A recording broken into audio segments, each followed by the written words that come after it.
Hello dear students, I hope you all are very fine. તો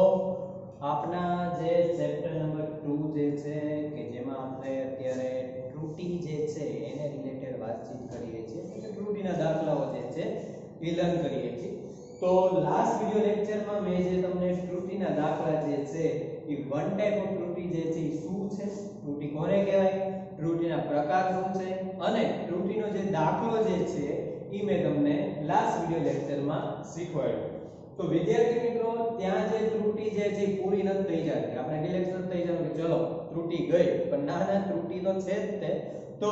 એક્ઝામમાં chapter number 2 માંથી ત્રુટીના જે દાખલાઓ જે છે એની શક્યતાઓ જે છે ખૂબ જ વધી જાય છે. એટલે કે 3 થી 4 માર્કમાં દાખલાઓ જે છે તમને એક્ઝામમાં કમ્પલસરી પૂછાય છે. પણ બાળકો વિદ્યાર્થીઓ જે છે એ કઈ રીતે મિસ્ટેક કરે છે, હમણાં આપણે દાખલા ગણશું એટલે તમને આઈડિયા ક્લિયર થઈ જશે કે ત્રુટીની અંદર ત્રુટી લાવે છે. એટલે કે રિયલમાં જે જવાબ આવવો જોઈએ કે ભાઈ ધારો કે લાસ્ટ લેક્ચરમાં મેં તમને ત્રુટી શું છે કે એક્ઝામ્પલ થ્રુ સમજાવ્યું કે સપોઝ કે મારે જે આન્સર જે છે 15.37 લાવો છે અને તમે એમાં વેરીફાઈ કરીને ટૂંકમાં તમે એમાં જે ડિસ્ટન્સ લાવો છો આંકડા સાથે જે એરર લાવો છો ઈ જે છે એને આપણે ત્રુટી કહીએ છીએ. તો ત્રુટી તો તમે એક્ચ્યુઅલમાં શોધો છો. આ દાખલા છે ને કે ત્રુટી શોધવાની છે કે ભાઈ ફલાણા વ્યક્તિએ કેટલી ત્રુટી લાવી. તો જો તમે ત્રુટીની અંદર પણ ત્રુટી લાવો તો ઈ જે વસ્તુ જે છે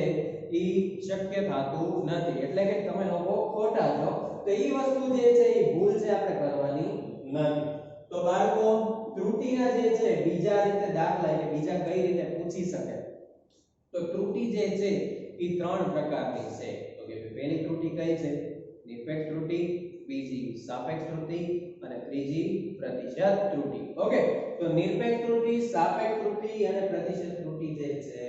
ઈ કઈ રીતે આપણે સોલ્વ કરશું એની વિશે આપણે આજે ડિસ્કશન કરવાનું છે. તો ચલો ફોલો મી. ઓકે, તો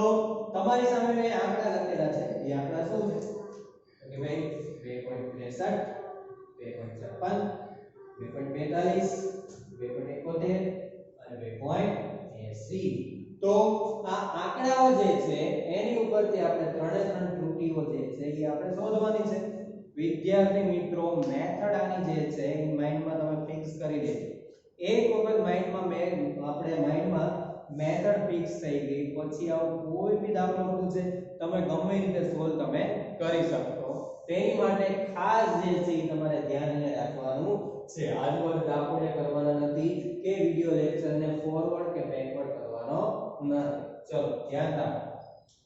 તો કે ભાઈ આ જે આંકડાઓ જે છે એને આપણે નામ આપી દઈએ કે ભાઈ ચલો a બરાબર 2.63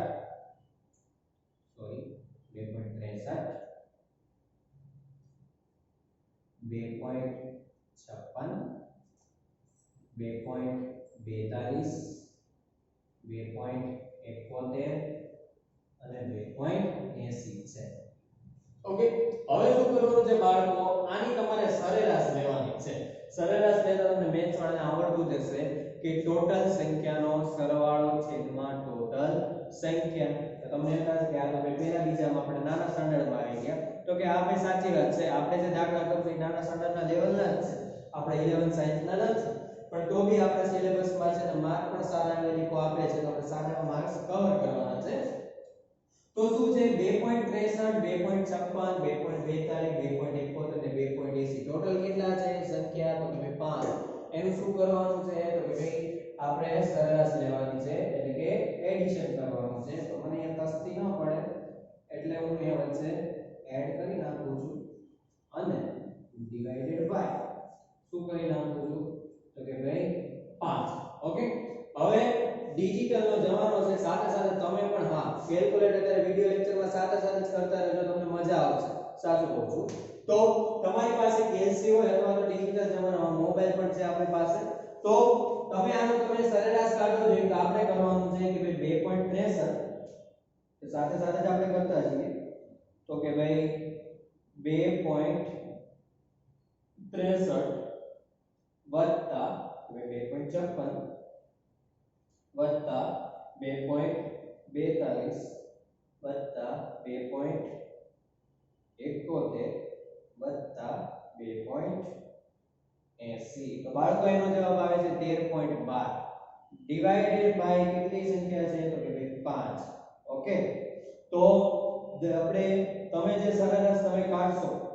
ઈ 13.12 આવે છે ભાગ્યા તમે 5 કરશો એટલે કે 2.62 જે છે ઈ તમારો જવાબ આવશે કેટલો જવાબ આવશે 2.62 તો a બરાબર 2.62 એને આપણે એક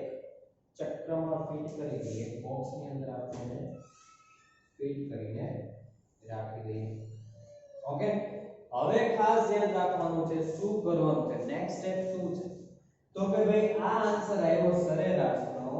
ઈ સરેરાશમાંથી તમારે જે આંકડાઓ જે છે ઉપરના ઈ આંકડાઓ તમારે બાદ કરવાના છે શું કરવાના છે તો કે ભાઈ બાદ કરવાના છે પણ ડિસ્ટર્બ ઈ થશે આપણે કે ધારીએ કે 2.62 માંથી આપણે 2.63 બાદ કરશું તો ઈ જે જવાબ જે છે નેગેટિવ માં આવશે પણ જો આપણે નેગેટિવ જે વસ્તુ જે છે ન લાવવી હોય પોઝિટિવ માં લાવવું હોય તો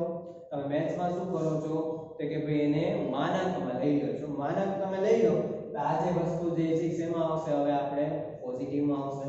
તો બાળકો આપણે સરેરાશ કેટલી આવી છે તો 2.62 હવે શું કરવાનું છે 2.62 માંથી પાંચે પાંચ વસ્તુઓ જે છે એને આપણે શું કરવાનું છે તો બાદ કરવાની છે તો ચલો આપણે આને રીતના લખી શકીએ ભાઈ ડેલ્ટા a1 બરાબર માનાંકની અંદર 2.62 માઈનસ 2.63 આને તમે બાદ કરો એટલે પહેલા આપણે લખી નાખીએ ડેલ્ટા a1 ડેલ્ટા a2 પછી આપણે કેલ્ક્યુલેશન કરીએ તો 2.56 delta a3 2.62 minus 2.42 delta a4 बराबर 2.62 माइनस 2.71 डेल्टा a5 बराबर 2.62 माइनस 2.80 ओके तो બાળકો હવે શું કરવાનું છે નાના સ્ટાન્ડર્ડમાં જેમ તમે કરો છો એ જ પ્રમાણે તમારે એની બાદ બાકી લેવાની છે તો કરો જોઈએ 2.62 માં તમે 2.63 બાદ કરશો એટલે આન્સર આવશે 0.01 રાઈટ 2.62 માંથી તમે 2.56 તમે બાદ કરશો તો શું આવશે તો કે ભાઈ 4 અને 6 એટલે 0.06 2.62 માંથી તમે 2.42 સોરી 2.42 તમે બાદ કરશો એટલે જવાબ આવશે 0.10 2.62 માંથી તમે 2.71 તમે બાદ કરશો એટલે જવાબ આવશે 0.09 અને 2.62 માંથી તમે 2.80 તમે બાદ કરશો એટલે જવાબ શું આવશે તો કે 70 અને 10 એટલે કે જવાબ આવશે તમારે 0.18 ઓકે હવે શું કરવાનું છે આ વસ્તુ જે તમને મળી એનું આપણે શું લેવાનું છે તો કે ભાઈ સરેરાશ લેવાની છે 0.01 0.06 0.10 0.09 અને 0.80 ઓકે ફરીથી આની સરેરાશ લેવાની કોની તો કે ભઈ જવાબ આવી એની એને આપણે નામ આપી દઈશું ડેલ્ટા a કરતા જ 0.01 plus 0.06 plus 0.10 plus 0.09 plus 0.80 જો બાળકો સંખ્યા એની જ રહેશે 5 થી ઘટાડો નહીં થાય એટલે કે divided by 5 ચલો ભાઈ સરેરાશ લ્યો છે તો આપણે કરીએ તો ભાઈ શું છે ભાઈ 0.01 વત્તા 0.06 વત્તા 0.10 વત્તા 0.09 પ્લસ 0.80 it gives to 0.44 એટલે 0.44 ભાગ્યા તમે 5 કરશો એટલે કે 0.088 શું આવશે 0.088 88 જો તો ચેક કરો કઈ જ આવે છે ઓકે તો 2.62 માંથી 2.42 તો અહીંયા મેં તે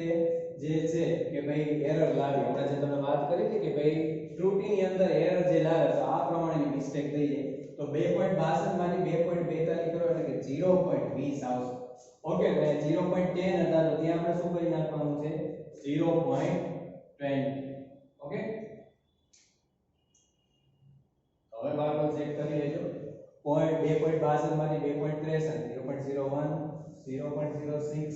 0.20 0.09 and 0.80 આની જો તમે સરેરાશ લેશો તો ઈ જે જવાબ આવશે તમારે 0.10 જે છે ઈ તમારો જવાબ આવશે આની સરેરાશ એટલે કે ડેલ્ટા a બરાબર 0.10 આને આપણે બોક્સ કરીએ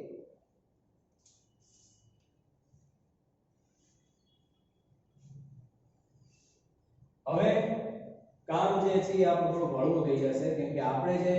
કેલ્ક્યુલેટ કરવા જઈ રહ્યા છીએ નિરપેક્ષ ત્રુટિ તો હજી સુધી નિરપેક્ષ ત્રુટિ તો આપણને મળી જ નથી ઓકે હવે આ જે વસ્તુ છે પહેલા સ્ટેપમાં આપણે શું કર્યું તો કે ભાઈ સરેરાશ લઈ એનો જે જવાબ આવ્યો એમાંથી આપણે સ્ટેપ બાય સ્ટેપ આ બધા ડિજિટ જે છે આપણે માઈનસ કરતા કે અને માનક લીધો છે બધી જે વસ્તુઓ જે આવશે શેમાં આવશે તો કે ભાઈ પોઝિટિવમાં આવશે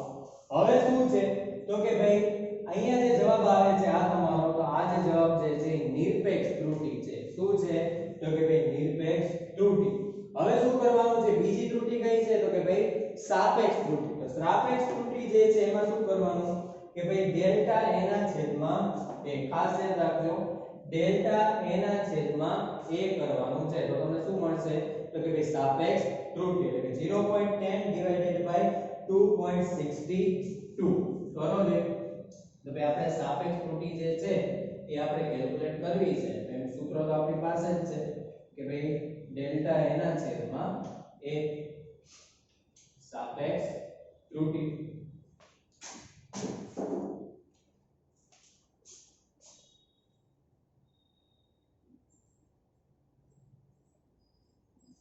સાપેક્ષ ત્રુટિ ડેલ્ટા a ના છેદમાં a ડેલ્ટા a કેટલો મળ્યો તો આપણને 0.10 અને a કેટલો છે 2.62 તો આનું આપણે ડિવિઝન કરીએ કે ભાઈ 0.10 ડિવાઇડેડ બાય 2.62 તો ઈ જવાબ આવે છે બાળકો તમારે 0.038 બાળકો તમારે કેલ્સી અલાવત છે એક્ઝામમાં એટલે કે ખાસ ધ્યાન રાખજો પોઈન્ટ પછી બને ત્યાં સુધી અત્યારે આપણે ત્રણ આંકડા લીધા છે બને ત્યાં સુધી ત્રણ અથવા તો ચાર આંકડા જે છે તમારે કમ્પલસરી લેવાના રહેશે તો બાળકો આ જે જવાબ મળ્યો એ આપણને સાપેક્ષ ત્રુટિ મળી કઈ ત્રુટિ મળી તો સાપેક્ષ ત્રુટિ લાસ્ટ જે ત્રુટિ જે છે એ પ્રતિશત ત્રુટિ છે પ્રતિશતનો મીનિંગ શું થાય તો કે ભાઈ ટકા અને ટકા હંમેશા મલ્ટીપ્લિકેશન 100 સાથે ટકા તમને મળે અને મલ્ટીપ્લિકેશન વિથ 100 કરી નાખો એટલે ટકામાં એ વસ્તુ તમને મળી જશે પ્રતિશત ત્રુટિ ઓકે તો 0.038 with multiply તમે 100 કરશો એટલે આનો જે જવાબ આવશે એ 3.8 આવશે પાછળ જે છે percentage જે છે એ તમારે બતાવવાના રહેશે ઓકે તો બાળકો જલ્દીથી આપણે રિવાઇઝ કરી લઈએ કે ભાઈ મેથડ શું છે ત્રુટિના દાખલા માટે સૌથી પહેલા તમારી સાથે કોઈ બી તમને આંકડા તમને આપ્યો હોય સવારે પહેલાની સરેરાશ કાઢવાની સરેરાશનો આન્સર આવે એમાંથી તમારે આ બધા જે ડિજિટ જે છે એ બાદ કરવાના માનકમાં લઈને ઈ જે આન્સર મળશે એ તમારી નિરપેક્ષ ત્રુટિ છે પછી સાપેક્ષ ત્રુટિની વાત આવે છે તો સાપેક્ષ ત્રુટિનું સૂત્ર યાદ રાખવાનું ડેલ્ટા a ના છેદમાં a એટલે કે આ જે લાસ્ટમાં જે જવાબ આવ્યો એના છેદમાં તમે સરેરાશ કરશો એટલે તમને સાપેક્ષ ત્રુટિ મળશે અને લાસ્ટમાં પ્રતિશત ત્રુટિ જે છે એટલે મલ્ટીપ્લિકેશન વિથ 100 કરશો એટલે તમને આ આન્સર તમને મળશે તો આ જે મેથડ જે છે ત્રુટિની મેથડ છે જે તમારે યાદ રાખવાની છે અને એક્ઝામમાં તમારે આ દાખલો 3 અથવા તો 4 માર્કમાં પૂછાઈ શકે છે તો ખાસ એવી પ્રેક્ટિસ જે છે એ તમારે કરવાની રહેશે. ઓકે બાળકો, થેન્ક યુ.